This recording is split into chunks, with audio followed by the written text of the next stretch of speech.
We are good. We can start. Yeah. Good. Okay. Okay. Thanks, Zen. Uh, Thanks, everyone. Thanks for taking out time and coming on the webinar. The topic for today's discussion for us is braving the funding winter, how you win the current talent wars, uh, specifically in tech. So, welcoming the panelists here. First of all, welcoming Jay. Jay belongs from University of Illinois, has 20 years plus experience, one of the most experienced folks in the industry, in the industry, and has worked with the likes of Amazon, Myntra. Uh, Currently, he is the CPTO at Flipkart and has multidisciplinary teams reporting to him. So, Jay, welcome to the panel. It's a pleasure to have you here. Definitely, this is a winter that's going on, and you must have seen several other winters as well. We'll definitely like to have your insights on them, and welcome to the panel. Thank you. Thanks for inviting me. Also, we have Victor. Victor, again, has more than 15 plus years of experience, one of the most respected, at least most sought out folks in the TA industry that I have met. Uh, Victor has been instrumental with brands like Mu Sigma, Hublot. Most recently, has started his own startup, and which is in stealth mode right now. Probably get to know a little bit about it if possible. Then we have Sachin, who's a dear friend and obviously a partner in crime in multiple events. So Sachin comes from IIT, and he started his journey from Tower Research, and then also has a stint with Eightfold, looking at different kind of challenges in the hiring space. Sachin decided to start with Interview Vector, which is solving tech hiring and letting people vet people by providing interview as a service. So welcome, Sachin, on the panel. Obviously, always fun to be with you on any sort of event. Sure. So starting off the discussion with Jay. Jay, so this is a winter, and we have been hearing about all kinds of words: inflation, recession, repo rates, wars happening, right? To a lot of us, this is the first time probably we are hearing this in our generation. But seeing your experience, obviously you must have gone through similar times earlier as well. So my question to you here is, like, in terms of in the middle of a winter like this, right?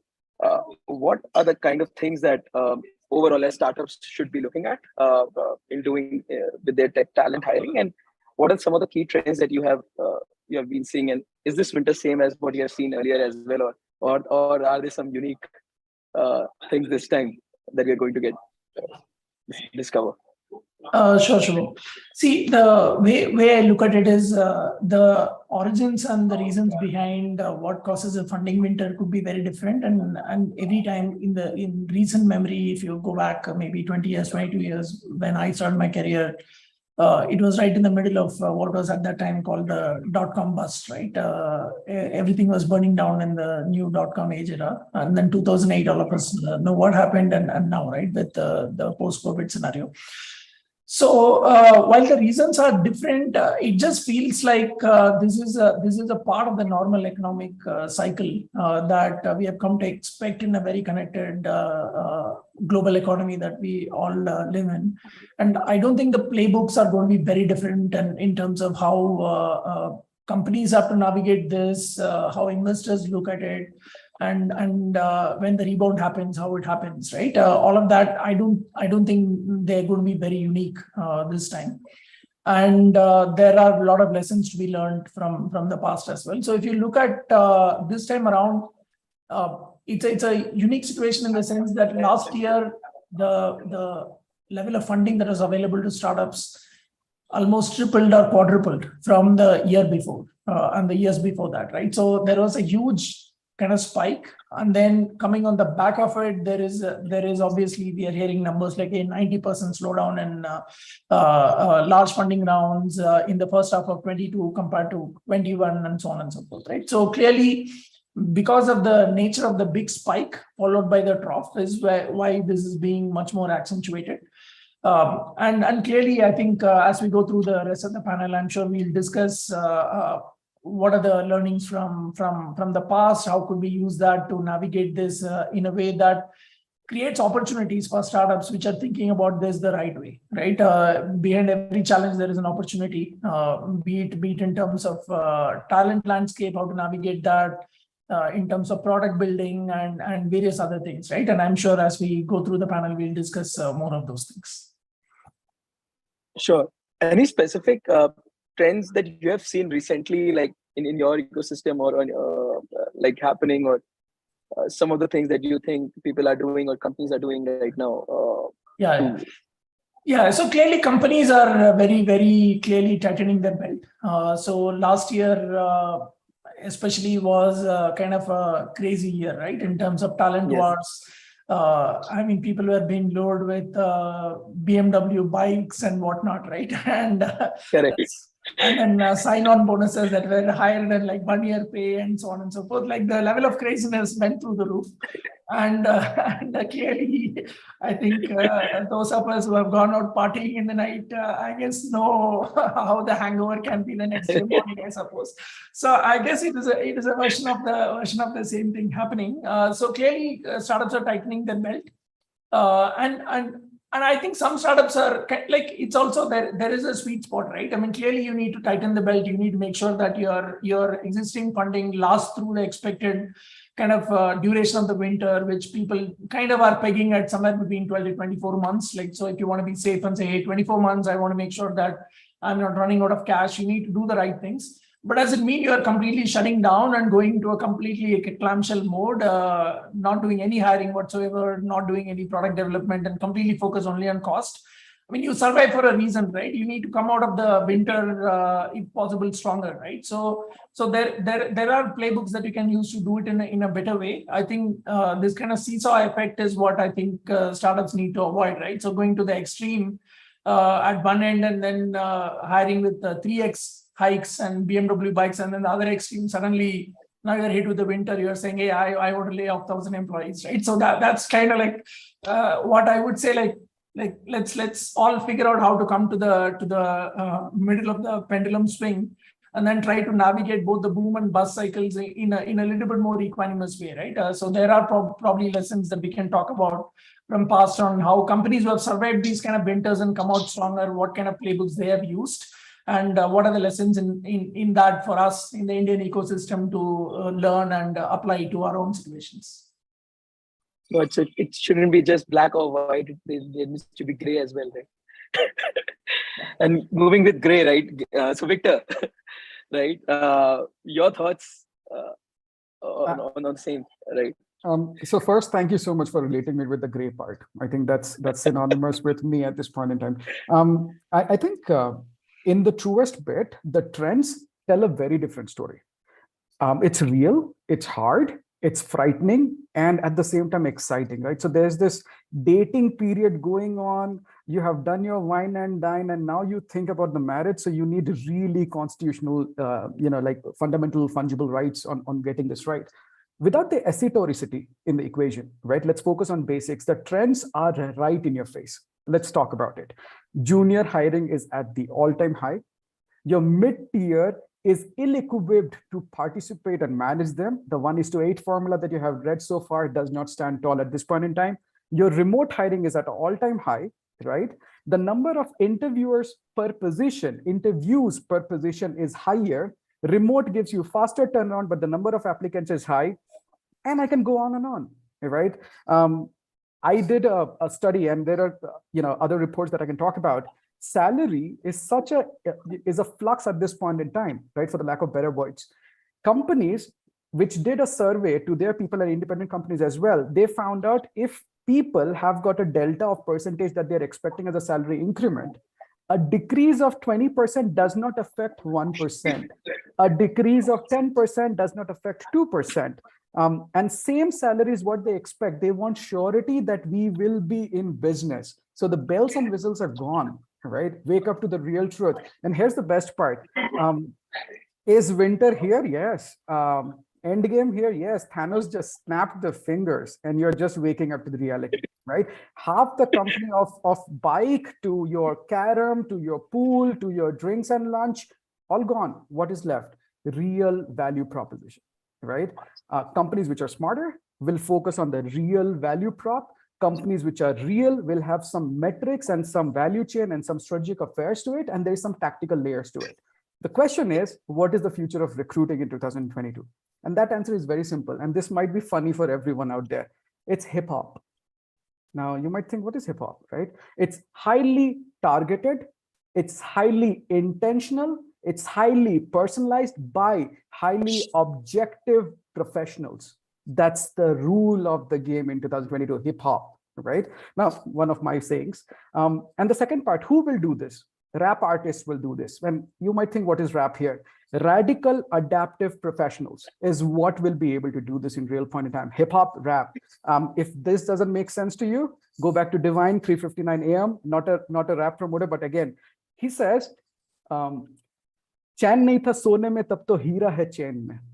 Right? And there's a beautiful line which says that I didn't sleep well, which is why I'm here where I'm here. Right? Your perseverance will give you gratification. We don't do this the right way in recruiting. We went after everything was ancillary. And that's where we need to wake up. The question is, do we want to do it and when? All right. I get it right. So we're essentially talking about doing super personalized, niche, targeted recruiting, specifically targeted at each in depth, right? We have gone horizontal, is what I've also experienced. Recruitment industry as industry has been always running very horizontal in terms of talent acquisition. You get one guy and you go horizontal, but you know now need to go vertical, right? So let's spend a minute on that one, Shubham, right? The next generation of recruiters or the best recruiting companies, right? Take a pause and write these in your head, right? With everyone.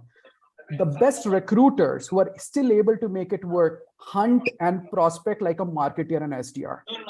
They protect territories like a CEO, right? They take care of the leads as a CSM. They know about the product like a solution engineer, or at least at a product analyst level. And they match the entire life cycle through a project manager analysis.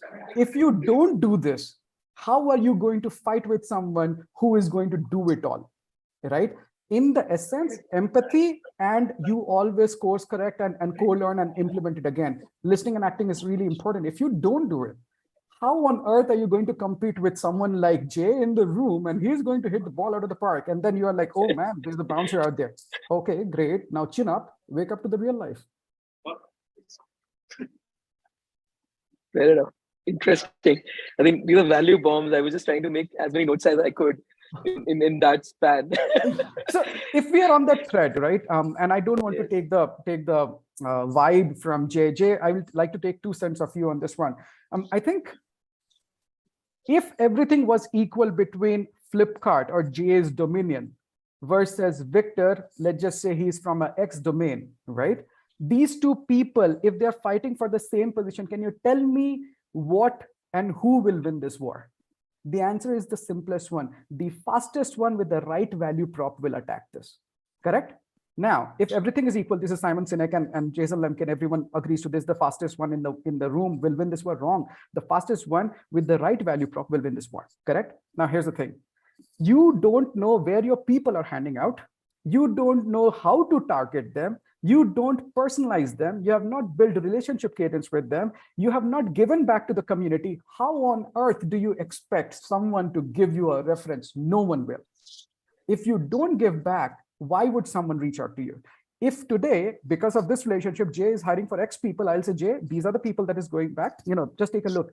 No expectations. But we, by the designation of the human brain and how it is formulated, we expect returns to come in, right? And we always say, "Bhai, maine to de diya tere ko, tere se kuch mila ki nahi." That's where it breaks, right? Good karma will pay back. Right tech, right data, right perspective, and right approach. That's the way it is winning. Now, I have a question on this one with Jay. Jay, for a company which is supposed to fight with Flipkart, and let's just call it all-out war, right? Fighting for the same talent. How does Flipkart make sure you're getting the edge? And I will defend on how can someone else beat you at your game. Let's do that. Fair enough? Sure, I'm game for it.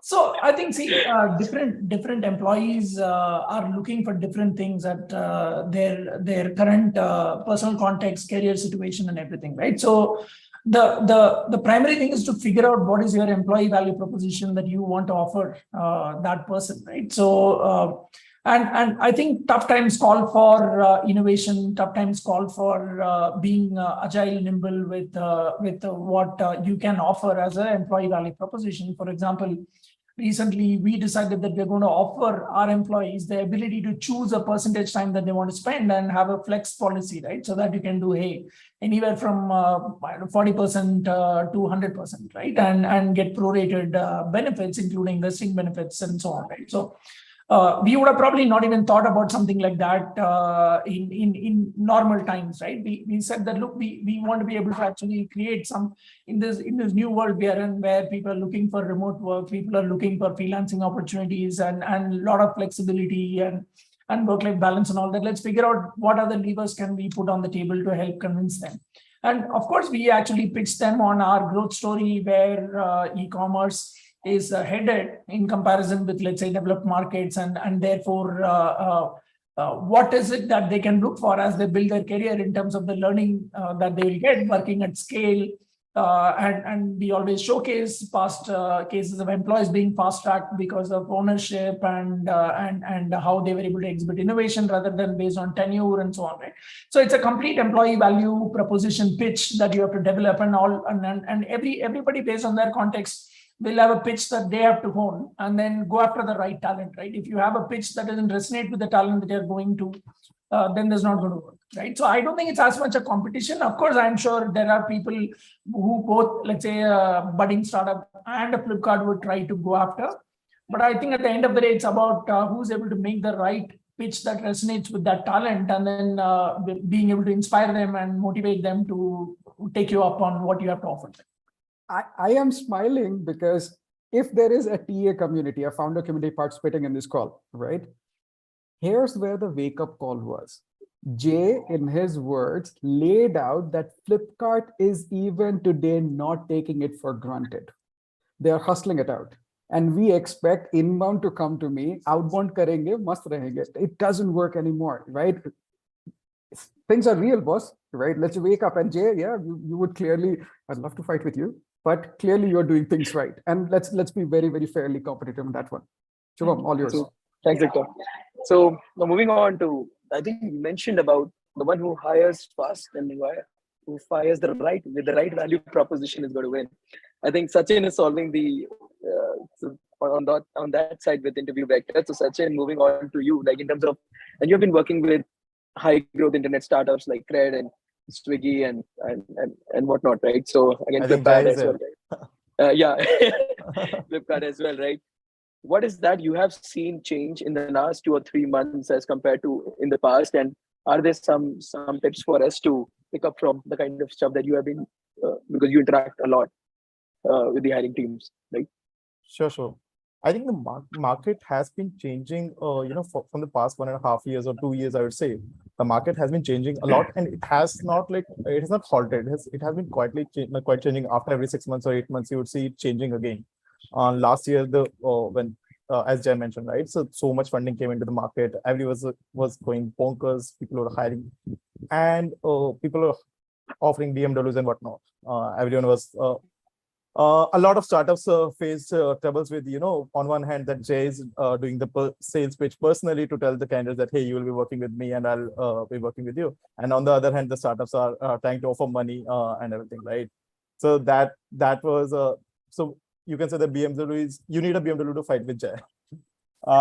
Recently, I would say in the last 3 months or 4 months, market has changed drastically in the last quarter, basically. The funding has been a lot less than the previous months, and startups have realized that it's not the you can't spray and pray. You can't just throw money and just hire everyone. You have to be conscious on hiring the right folks. It's more like that you need to hire the people who are going to impact the business and who are going to help you increase revenue. That rather than hiring everyone and seeing that, hey, now let's see where we can fit them in. I think last year a lot of that was going on, but now people have become conscious of hiring the right folks. A little bit a little bit of people are, a small group of folks are not hiring at all. That is going on the completely, other side. That is, I think, wrong. From the candidate side, from the engineering point of view, if I would say, I have seen that, people have become much more rational as well. Candidates have become much more rational. 6 months back, you would try to hire an engineer and he would ask for a 300% or 400% hike. That was the, everyone wanted, just like say, hey, and people were changing jobs every 3 months, every 4 months, every 6 months. And even companies were ready for that. You would see a lot of people changing jobs every 3 months. Now, things have changed. People are asking for a reasonable raise. People are looking for long-term. People are looking for companies where they have a real value prop, where they can grow in career, and they are looking for companies where they can plan for the next 2 years, 3 years, rather than just looking for a very transactional manner, looking at transactional. So that is what we have seen. Second thing is, right now, not everyone is looking in the market. So the quality of people have also improved, because people who are serious and who are prepared, only they are looking in the market. So we have seen, a correction on both the ends, even on the candidate side, that candidates have started becoming more serious and focusing on the career rather than being just focusing on the next 6 months. And on the other side, companies as well, that where they are trying to target the right candidates and improving their business. So that is a major correction that I have seen. I think Victor and Jay might be able to comment better, but this is something that I have seen, and a lot of companies are also a small fraction, but some companies are out for these candidates because they know that people are serious now. Thanks, Ajay. One more topic. So on the one side, as a common trend that we see, there have been layoffs, pause in hiring, freezes, right? On the other hand, you see there's a huge jump, at least in the enterprise segment, that we see a lot of folks going ahead and hiring freshers. And then we look at data, there is shortage of engineers in millions, right? What's the right way? And startups, again, we also understand are generally shy from doing that. So what's the right strategy? Should we go ahead and upskill folks and hire folks at the entry level, and at least at this phase, because obviously that keeps your cost also at a lower side, rather just pure play doing a hiring freeze for, let's say, next 6 months or a year? Because both the sides, you've seen startups, a lot of companies going on complete zero hiring kind of a mode, right? And then you have a lot of folks in India who are there right out of their colleges coming out. So this is again to both Jay and Victor, right? How do you see this, right? Should you invest on entry level hiring at this point of time, or should you pause and just wait right now? Jay, I'll go first. Awesome. Yes, you should hire. That's the short answer, but it's not the complete answer. The completeness is, I think what the ecosystem has done with the HR ecosystem is you looked at truncated problems. You said, first we will hire, then we'll think about upskilling. I think together it should be hiring enablement, which is, I will hire X and I want a time to go live at X date. That's how certified it should be, right? And when you look at this, the agility of the ecosystem will then define what supporting structures do you need to make that candidate functional. Example, I am coming on board on and being interviewed for X position. These are the things that you will assess me for. These are the gaps that were identified. These are the things that the person needs to do, and so on and so forth. So there must be a plan. Sorry, go ahead. Oh, okay. And then the other part of the ecosystem is we are not coupling it really well. Mentors have no incentive to mentor. Buddies have no rational intrinsic or extrinsic values to be aligned to it, be it external or internal, right? Sometimes it is just a ball thrown your way where you have to catch and defend for it, right? And then the other part of it is, I'm hearing a lot of echo, Shubham. Yeah, perfect. Thank you.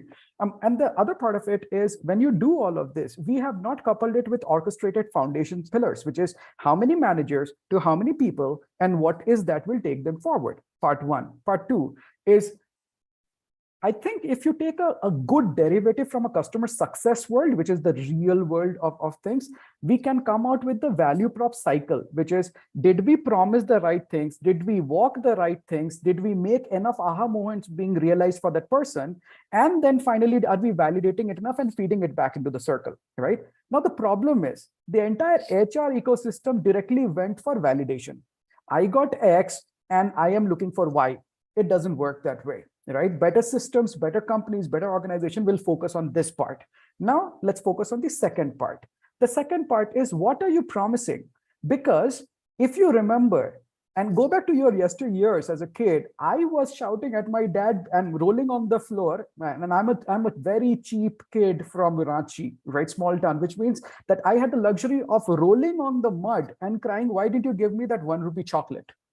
That's the expectation of a kid, versus your expectation over a period of time changes and you are much more rational to what is coming to you.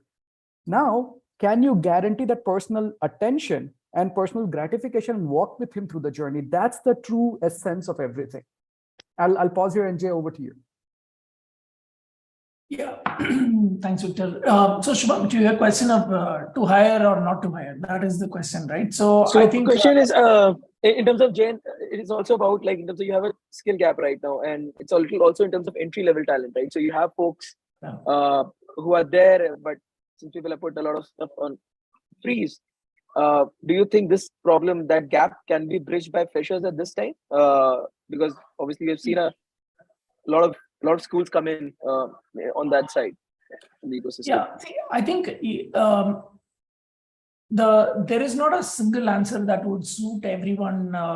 It depends on where they are in their product build journey. It depends on where they are in their current burn and the runway they have and all of that stuff, right? So each company has to figure it out based on their context. But in general, what I would say is, like, extreme answers would not be the right answer in most cases, right? So I would say that you want to continue to preserve your execution capacity to continue to invest in building products, because this is also a time of opportunity, right? So a lot of your competitors who won't be able to navigate this situation are going to fall by the wayside, right? You want to make sure that you are emerging out of it stronger, which means that you have to continue to invest in great talent. You have to continue to actually build products and continue to innovate and make progress in whatever your vision and mission is, right? So going to a complete clamshell mode and slowing down product development completely is not going to be a recipe for success for anyone, right? Because when we come out of the funding winter, people are going to ask the question, okay, what did you do in the last 2 years, right? Has your product advanced? How is your revenue cycle looking like?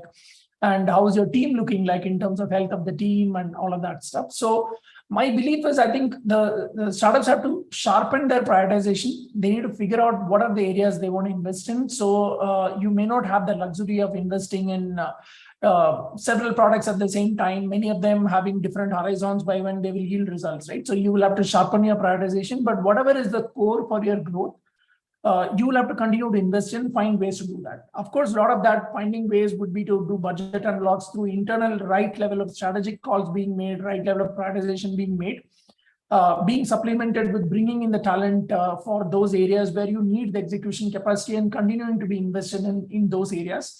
And one more thing I will call out is, I think in the last year and a half, when market became crazy, it was extremely difficult to dislodge some special talent, right? Even at the mid to senior levels, like it became the market was so hot that for you to fill key positions became very, very hard, right?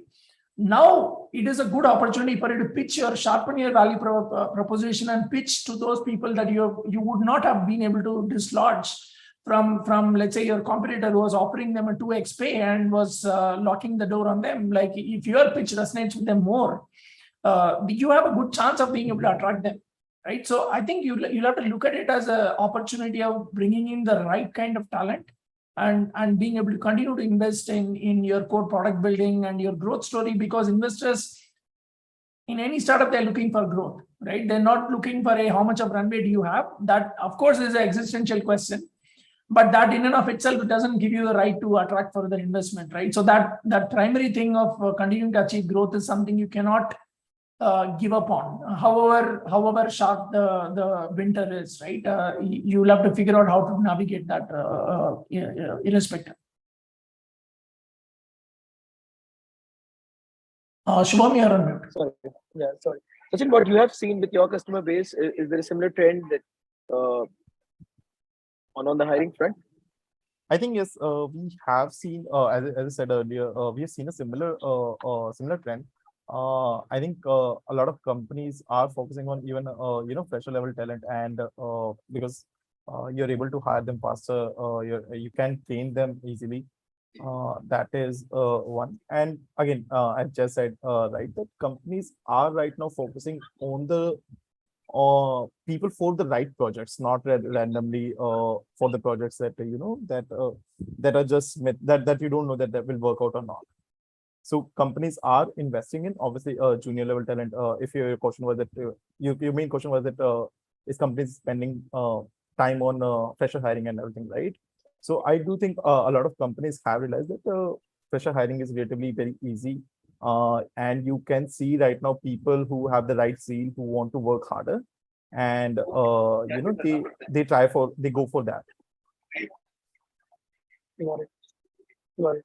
One more question, and that's again a big debate right now. Right? So you on one hand you have where people giving statements like, okay, there was a talent war, it's already won. So between the talent and the employer, the employee has already won that war. On the other hand, you see employers now going back on the talent and asking them to come back to offices as well. So there's a friction that we also at Recro see that this is happening across. But what's your take in how next 2 years, 3 years, what's the future of work looks like? Is it sitting on beaches? Is it sitting in offices? Is it a hybrid of both?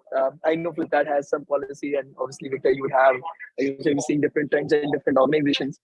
But on one side, there's a war that's going on for talent, and on the other side, the companies trying to get their act together.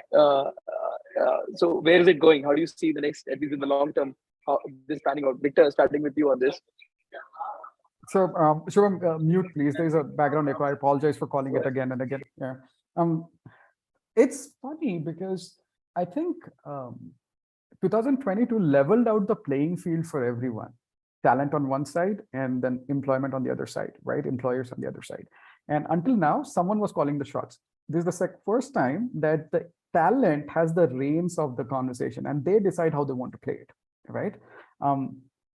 What is the format that they would operate with? The answer is find what is democratically accepted and available or possible with your organization without choosing a politically right one. This is the way.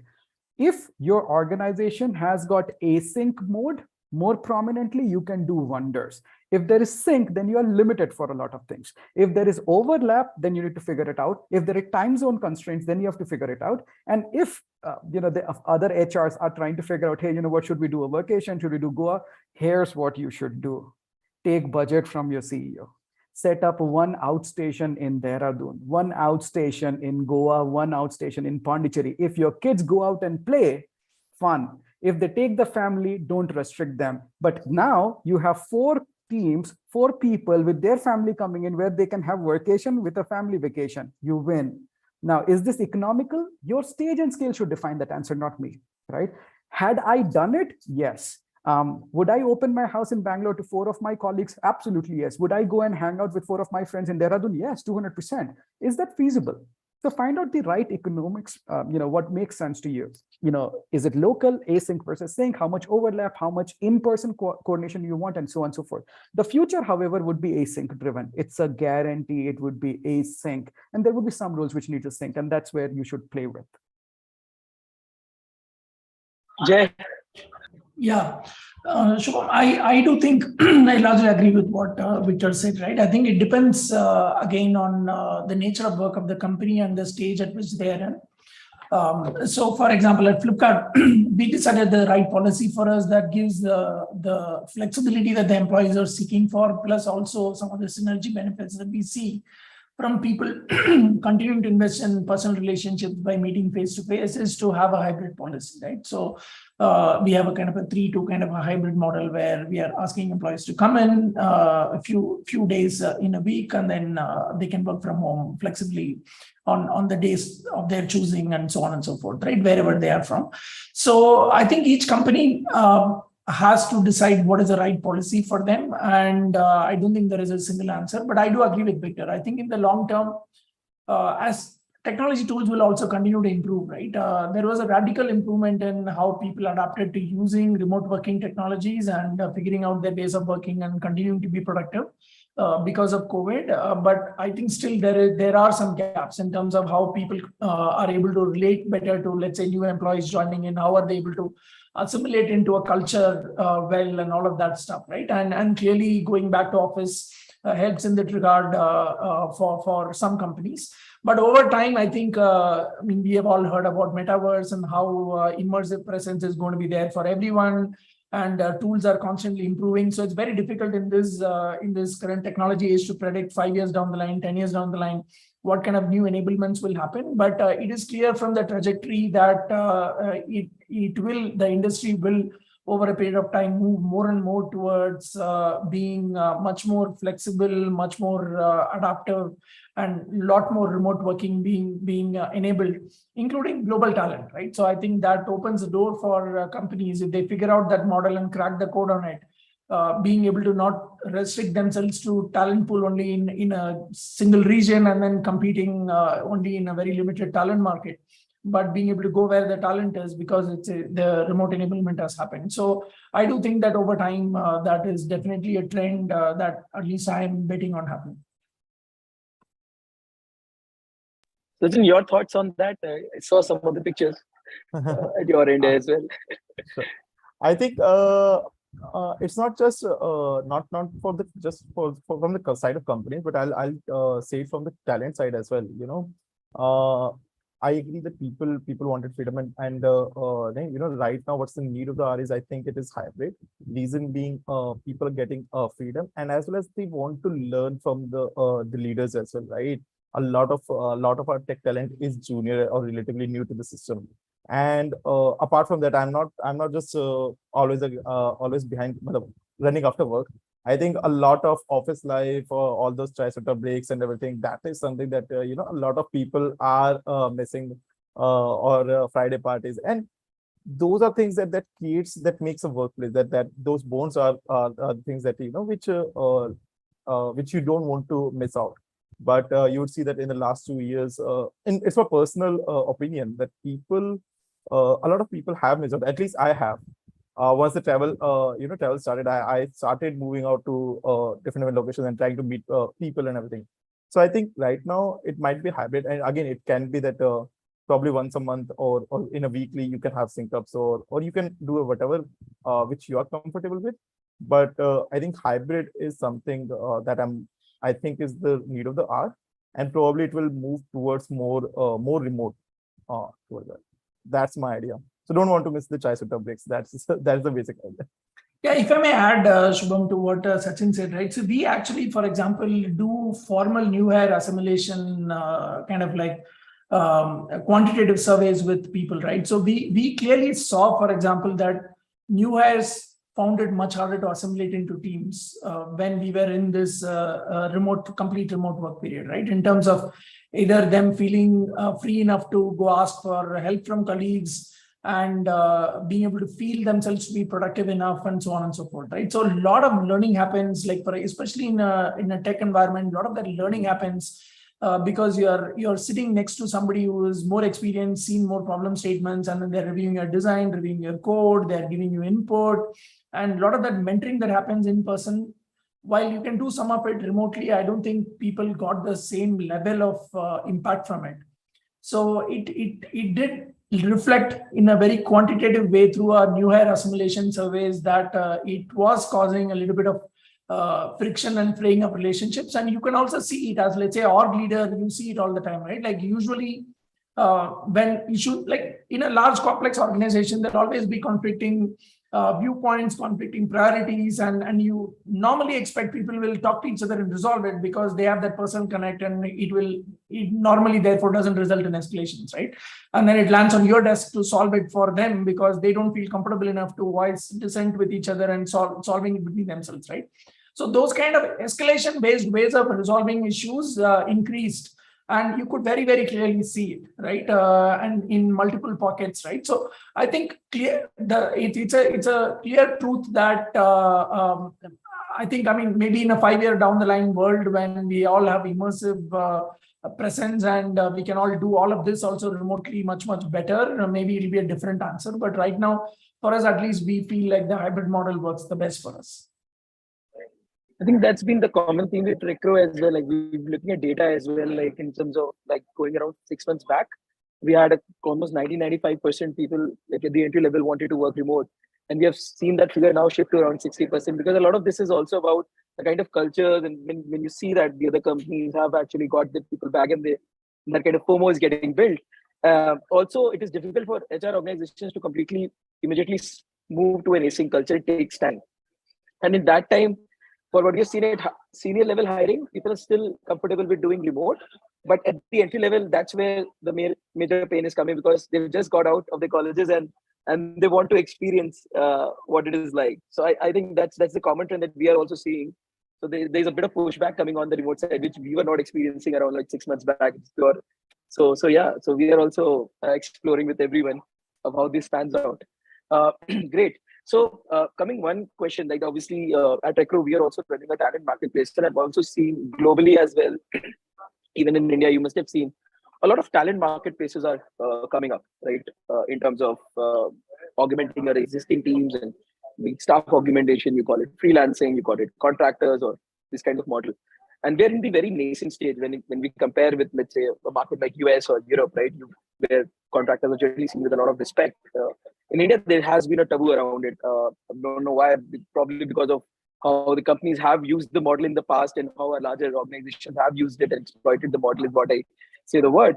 But how do you see this panning out with new marketplaces, with new tech-driven, employee-centric marketplaces, I would say, or not just marketplaces, there's a lot of people are owning the entire experience for the candidate coming up. How do you see, is there going to be a behavioral shift in terms of how do you look at, for example, contingent hiring or contract hiring? Or do you think we're still going to be the way we were the last 20 years? Great question. Nothing that you know of yesterday would be applicable today, and you are not prepared for the future. That's the reality, right? Marketplaces are here to stay. Bottom line, it's a given. They are here to stay. Adoption will take time. That's a different game altogether, but they are here to stay. Staff augmentation was not popular in the past, referencing it to your points, was not popular in the past because we work in a control mechanism. We want people in front of me, operating in front of me when I want and how I want. Now the rules are different. Your resources are distributed. Your manager is somewhere else, and then you want them to be accountable for something tangible. So you don't know what you measure. Always remember, people don't do what you expect them to do. People do what you expect to measure. That's the fundamental glitch between the ecosystem, all right? And when you put that into perspective, augmented staffing, half of the founders out there between a pre-seed to a Series D are not comfortable with the model or are ahead of the curve and implementing it really fast. I know your story, Shubham, so I will not shine the light on who and what, but a lot of faster ones are able to understand. You reduce your friction to hire, you have reduced your negation power and have actually vindicated the losses in between, right? So it's a trade-off in every aspect. Can I get on a call and say, hey, Shubham, I need X and I need that on Y day? Yes, it's possible with you. Here's where you and Sanchit or interview as a service as a segment are collapsible into each other, into which is like truly staff augmentation by itself, which is I want resources. I don't have the interviewing time, but I need them at particular days. Great, define the baseline and work with it.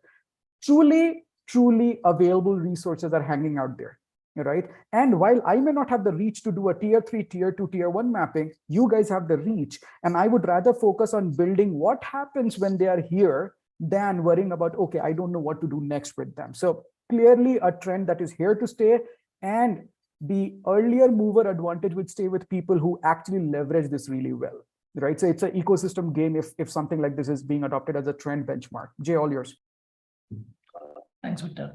So, Shubham, I'm assuming that you're asking not about the traditional augmentation models which we do through big established companies, but more about the freelancing marketplaces and gig economy kind of marketplaces, right? So, see, I think there again, I think talent does want to be able to kind of monetize all of their time, and they want to be able to go out there and do various types of gig jobs. I know there has been a lot of debate about it, especially in the last 1 week. A lot of industry stalwarts tweeting about whether this is ethical, not ethical, and all of that stuff, right? Leaving out the ethics questions of it, is this a trend that is going to continue? Is this a trend that's going to get amplified? And over time, companies having to figure out how to work with that model, either for their own employees and allowing flexibility for them, or to be able to, more importantly, tap into that available resource pool that is out there for any niche needs that you may have, any flexi needs that you may have, etc. I think the answer is definitely going to be yes, right? I think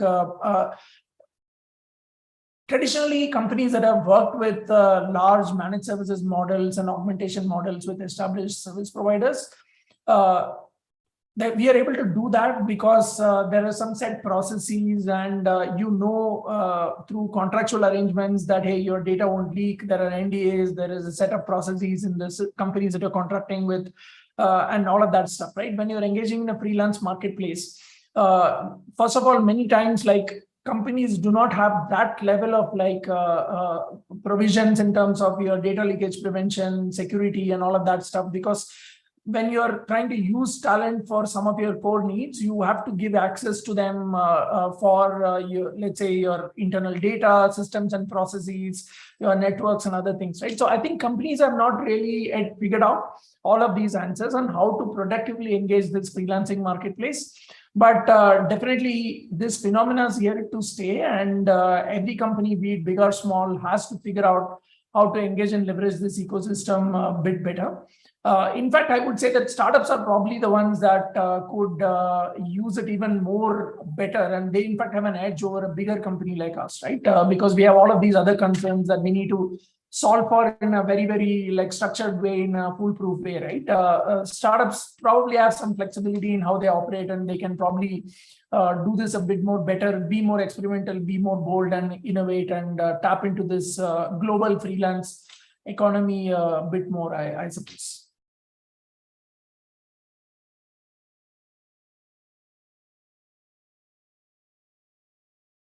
You're on mute, sir. You're on mute.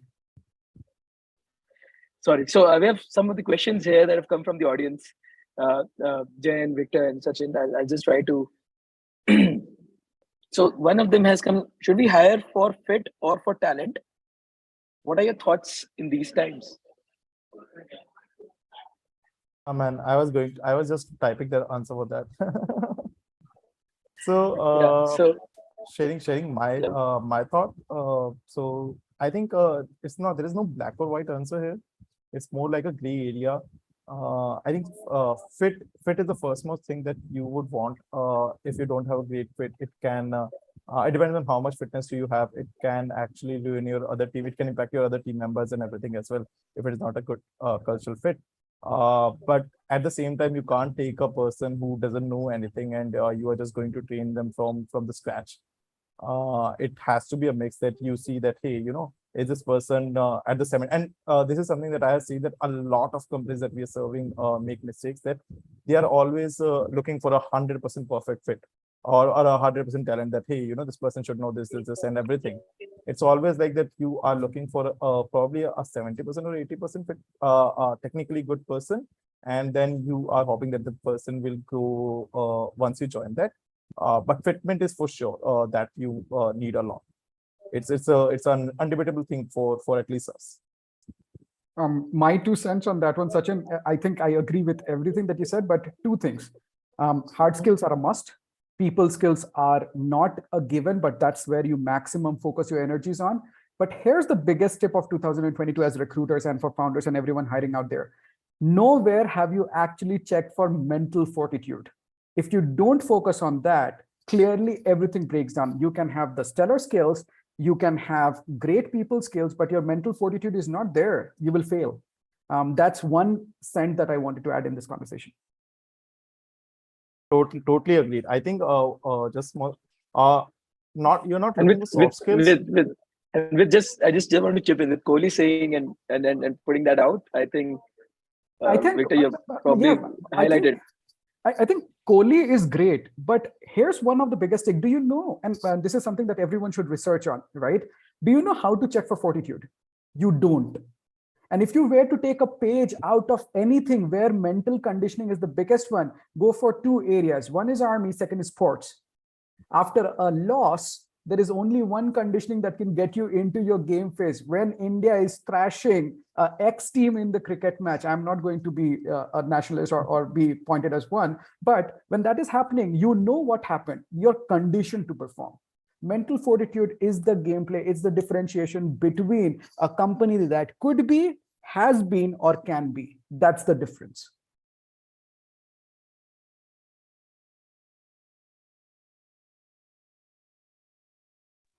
Shubham, next question. Perfect. Yeah. Okay. Where does an upskilling institute like Masai come into the picture here, wherein students are trained from 0 to 1 with the latest industry skills so that may hit the ground running from day 0? Over and above that, fresher talent is made available all year. So essentially, what they're trying to say is, how do you figure out what is your take on the boot camps? So we've seen a lot of boot camps coming in terms of which are upskilling folks and very outcome-driven boot camps as compared to traditional colleges.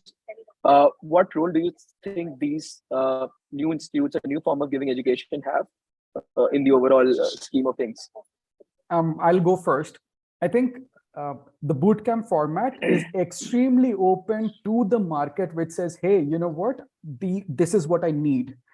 So it's very well connected to the market. It's very real. Unlike your books from the education system, which by DNA takes about 5 years to churn out something, right?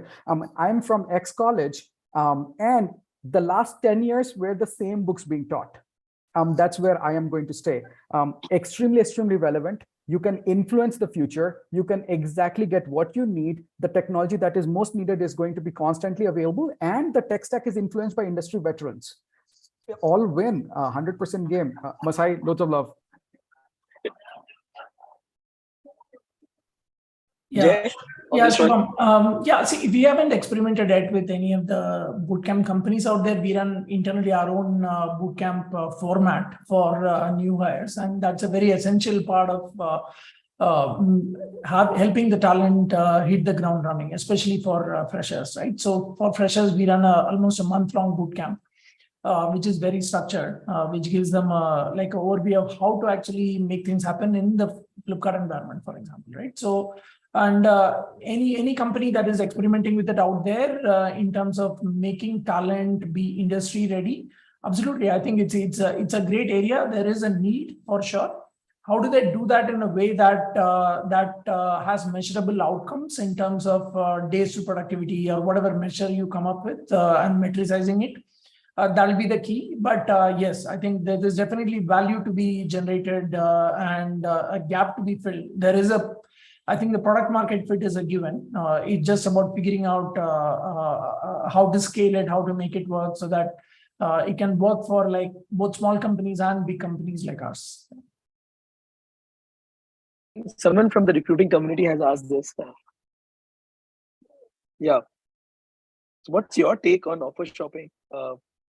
Just have a quick perspective. What is your take on candidates who offer shop heavily and take away an artificially overinflated salary? Right. See, if I may go first on that, right? So my own sense is, I think these are all short-term optimizations that inexperienced talent is doing without realizing one key fact, right? Is that it's a very networked ecosystem. It's a community at the end of the day, right? So if for example you end up hurting a company, end up hurting a hiring manager who closed their rec because you accepted the offer, and then you shopped around, and then the day of the joining you don't turn up, you don't pick up calls, please don't walk away with the impression that you have bested the system and you have gained something in the process. while that may be true in the short term, for sure the karma will come back at you in a very tangible way, right? Because that manager is going to remember your name not in a very good way, and when they look at your LinkedIn profile next and know where you have joined next, be very sure that they know somebody who knows somebody in that company, and word gets around that this candidate is badly behaved, right? So I think people have to be cognizant and be transparent, right? For example, if you feel like, hey, I still feel like I haven't found what I'm looking for, it's okay. I mean, be open, ask for time. If you think you need more time to decide on offer acceptance, maybe it's a week, maybe it's a 2 week. Obviously, you can't say, give me 3 months and I'll keep shopping around with your offer and then come back and tell you. But if you're reasonable, companies will be fine with it, right? Rather than you doing unreasonable things like that, where you don't turn up on the day and then the company has lost 3 months of momentum, they have to reopen that hiring pipeline and try to refill that critical role that they were expecting you to come into, right? So I would say, don't be penny wise, pound foolish. I mean, most of this talent has probably 35, 40 years to go in the industry. And unless you are planning to escape to Mars and then completely be decoupled from the planet Earth ecosystem, be sure that these kind of things will come back at you. I want to go, I have a go at this one. So Yeah, sure, Victor. here's the truth, right? Bad news travel faster. Right, your reputation will precede your entry into the conversation is the truth. That's the whole truth and nothing but it. But here's what we are not teaching to the entire HR ecosystem or the recruiters. You can still protect yourself. If you're a G Suite, then you could have done a right protect or confidentiality on the email. You don't do that. That's your number one gap. Number two, if you teach your ecosystem this, then the next time you get a screenshot of the offer letter, you already know that there is nothing that was on the offer negotiation part. Two, tip for candidates. It's okay if you don't like the number. You want a higher paying number, great. All I'm asking on a gentleman's faith is this. Close the conversation with great transparency. Hey, you know what, Jay? I don't like your offer. You are paying me 20 lakhs lesser than the other company. Great, close that with me. And be very honest with me. So one respect for Jay is he's saying, just say that you need 2 weeks to close that thread with me. That's exactly what I want, right? That's how you can deal with this. Sachin, your take on this? Like, how do you say no? In India, it's a cultural problem as well, right? How do you say no? I think a new culture has also popped up, right? You would see a lot of people on the day of the joining. They will tag all the companies on LinkedIn that, hey, I got an offer from this, and but I rejected everyone because I wanted to go to Mars and everything, things like that. Sachin, can I chime in on this one? I want to just say before I forget, the problem is not the ability to say no. The problem is we have coached our people to say yes. Little more than what we have taught them, right? You say yes to one girl, you say yes to one opportunity, you stay in the moment, but no, we are saying yes to everything. That's another problem. I think saying to learn no is a skill that not everybody has. I think that is something that no recruiter or no hiring company or no company at all evaluates. You don't have to always hire people who just say yes to everything. A lot of people can tell you that you don't have to actually build it out. There is always a simpler solution. So yes, but the market, I think the times are crazy, but we have seen offer shopping relatively less recently. It was at the peak. I think 6 months back it was at the peak, but right now from the past 2 to 3 months, we have seen a slowing trend of this. And that's I think that that is actually helping the community to come back to helping the market to come back as well. And that's the reason that a lot of people are right now looking to hire, because it's a good time. Yeah, so one thing I would also add, if I may, right, Shubham, is I think it's also imperative on the part of the recruiters and the hiring managers to not treat the fact that somebody signed on a dotted line as an ironclad contract, right? It's like, if you have seen that again and again in the past, that candidates don't turn up in spite of you having them having signed on your offer, and then every time you're surprised, right, when that happens, then that says something about you as well as a hiring manager or a recruiter, right? So I think you need to be prepared to engage the candidate throughout their notice period or when you're waiting for them to join you, right? So you need to be constantly in touch with them, keep giving them material, having conversations once in a while. Maybe it's completely okay to even invite them to a team outing. right? And then have them join and then introduce them to people. It increases the level of their commitment, and they'll think twice before saying no after being integrated a little bit and developing some sort of a personal connect with the hiring manager or the recruiter and so on, right? So I think that is also essential skill. I think companies have to develop. And yes, of course, things are becoming a little bit better these days, especially because the talent market has kind of gone through a shift from where it was to now. But again, next time when there is a boom period, you can again fully expect that the same kind of bad behavior will resume. And as a hiring manager, recruiter, you better be prepared for it, expect it, in fact, and engage the talent throughout their journey of waiting to join you. I think, so as Victor also mentioned, right? So we need to measure stuff, and I think one of the key metrics that people are now measuring, other than ENPS, for which is for your employees, is candidate experience score, right? Like in terms of how well are your processes aligned, right? In terms of the overall, I think that is now coming more and more towards TATs in terms of measuring the overall so candidate Shubham, experience. I want to add on that one because Jay is here, right? And I think we have just there's a file. Yeah, so this is the one. We have talked a lot about UI and we transitioned into UX. We have talked a lot about org design, but we are not talking about org UX. That's the summary of every problem that you see out there. If you focus on org UX, you are done. And people like Jay are the one who are driving this UX in a very different perspective. Outside the product, these guys are great HRs. Just FYI. Yeah, because I was just reading about Jay's overall reporting teams. So he has design, he has product, he has infra, tech. So somebody has worked in different kind of departments and has that kind of and not siloed in one specific department, needs to have that kind of overview of the entire problem and not look it from a pigeonhole perspective, right? Cool, great. So I think we're running on time now. I think we're a little above the time. So I think I would like to first thank everyone and all the people who have joined, also the people who were together, Masai, Interview Vector, Recro, and everyone who came today. Also to our panelists, Jay, Victor, Sachin, who have helped us set this up. Obviously, everybody was having a lot of anxiety in terms of what is this winter like, but obviously we all should consider this is winter, and winter is not the only season that we have, right? Obviously, we are going to have summers and autumn and spring coming up. So just be sure, take it as a season. And obviously, they're going to be brighter times ahead. With that note, I think we will take a sign off. And thanks everyone again. Thank you, guys. Thank you. It was a pleasure. Thanks. Thank you. Great job, guys. Thank you. Take care. Thank you. Bye.